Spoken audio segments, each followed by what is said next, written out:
ანაკლია განმუხურის ტერიტორიაზე განახლებული საკურორტო ზონა მოეწყობა. სამუშაოებს საქართველოს ინფრასტრუქტურის სამინისტრო ახორციელებს. პროექტის მიხედვით სრულად განახლდება ანაკლია განმუხურის ტურისტული ზონა.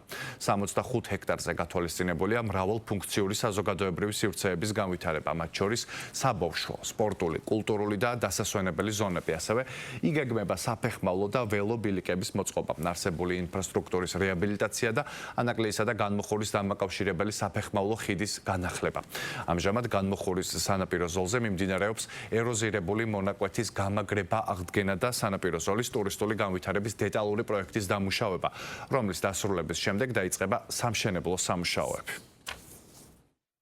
პროექტის ფარგლებში მოვახდენთ მთლიანად განმუხურისა და ანაკლიის სანაპირო ზოლის განახლებას, რეკონსტრუქციას, ფაქტიურად ახალ ბულვარს შევქმნით, ახალ რეკრეაციულ სივრცეებს, რაც სტიმულს მიცემს კერძო ინვესტიციებს, განავითარებს ახალისებს კერძო ინვესტიციებს, რომ აქ აშენდეს ახალი სასტუმროები, ახალი დასასვენებელი სივრცეები, რაც ჩვენი ეკონომიკისთვის იქნება კიდევ ერთი წინ გადადგმული ნაბიჯი. ეხლა აქტიურად მიმდინარეობს დაახლოებით 250,000 კუბური მეტრი მასალის შეტანა ზღვაში, რაც საშუალებას მოგცემს, რომ უკვე წელს პლაჟი იყოს სრულფასოვნად აღდგენილი და ეს პროცესი საომალოთაც გაგრძელდება. ანაკლია განმუხურის საზღვაო ზოლის, სანაპირო ზოლის განვითარება მნიშვნელოვნად ხელშეუწყობს ტურიზმის განვითარებას, ამ რეგიონში ბევრად მეტი ტურისტის ჩაყვანას, ახალი პროდუქტის შექმნას, განსაკუთრებით საზაფხულო სეზონზე ვფიქრობთ, რომ ახალი მიმართულება საინტერესო იქნება მოგზაურებისთვის. გაუმჯობესებული ინფრასტრუქტურა და მოწესრიგებული სანაპირო უფრო მიმზიდველი იქნება ვიზიტორებისთვის და გაზრდის ტურისტების